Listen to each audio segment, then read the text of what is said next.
Olá. Hoje a gente vai mergulhar num texto aqui chamado O DNA da Glória, Renovação e Salvação. A ideia central, assim, parece ser uma transformação bem profunda, sabe? Algo que acontece na presença do Eterno.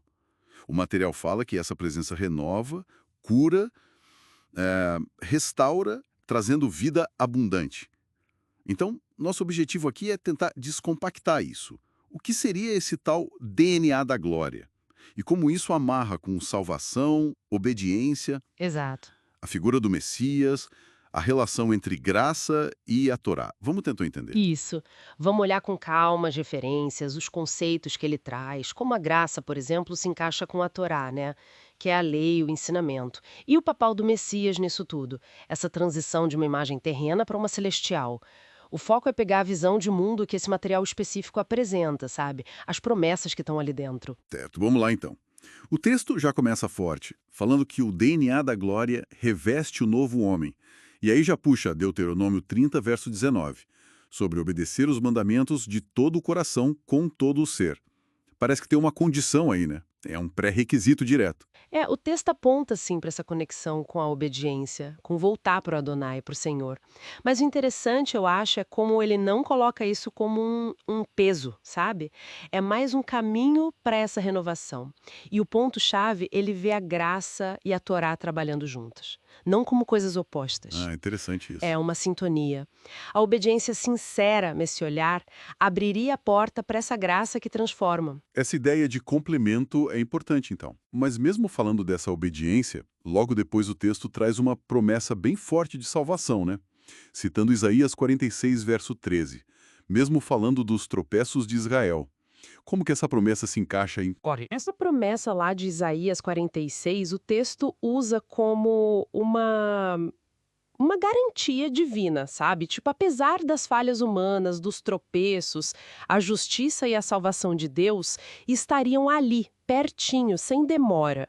Isso meio que reforça a ideia de que a iniciativa final, a fidelidade, vem do lado de Deus, mesmo que ele espere uma resposta nossa. Faz sentido? Faz todo sentido. E essa ideia de salvação fica mais, assim, palpável quando entra a figura do Messias, que está descrita lá em Isaías 61, né? Que tipo de transformação essa passagem descreve, na leitura que o texto faz? Exatamente. Isaías 61 é usado ali para pintar um quadro bem vivo da missão do Messias. Não é só falar, é agir. É transformar, reverter o luto, a dor, a opressão.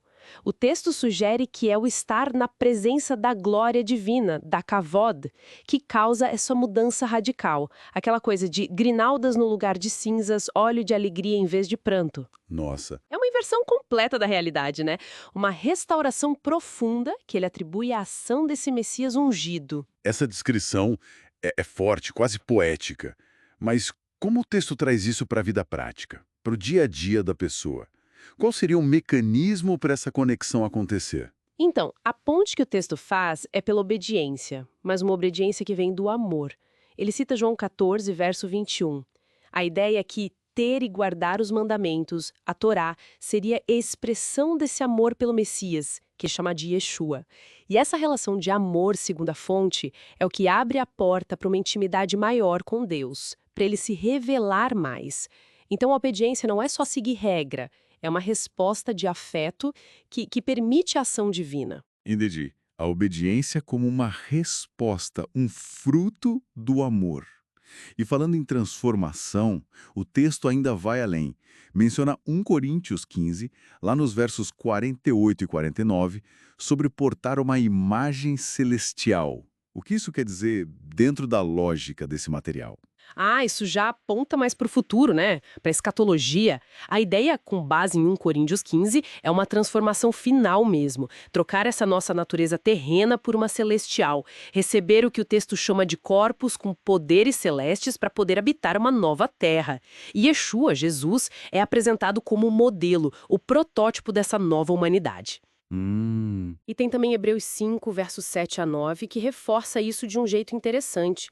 Mostra que ele mesmo, o Filho, aprendeu a obediência pelo sofrimento que passou aqui. E por ter se aperfeiçoado nesse caminho, ele se tornou a fonte da salvação eterna. Para quem? para todos os que obedecem a ele. O texto coloca ele não só como exemplo, mas como alguém que intercede ativamente nesse processo todo. Então tá, amarrando as pontas. O fio que costura esse material todo parece ser essa jornada de transformação mesmo. Uma passagem do terreno para o celestial, da tristeza para a alegria, sabe? Do quebrado para o restaurado. E essa jornada, pelo que o texto diz, ela acontece por uma conexão com o divino, que envolve tanto a graça quanto essa obediência que nasce do amor, né? Com o Yeshua sendo o modelo e também o intercessor.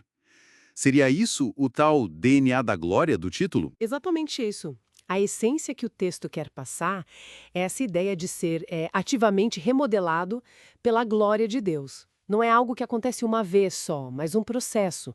Uma parceria dinâmica, pode-se dizer, entre a ação de Deus e a resposta humana de fé, de obediência por amor. E isso tudo levaria à salvação e a uma existência completamente nova, transformada. Fica então uma coisa para a gente pensar, né? Depois de olhar para essa análise. Se, como o texto coloca, a graça de Deus e a nossa obediência voluntária andam juntas nessa transformação toda, como que essa dinâmica funciona na prática? Onde que acaba a ação da graça e começa o nosso esforço de obedecer? Ou será que elas estão sempre interagindo, moldadas por essa glória? É algo para refletir, com base nessa visão que o texto apresentou.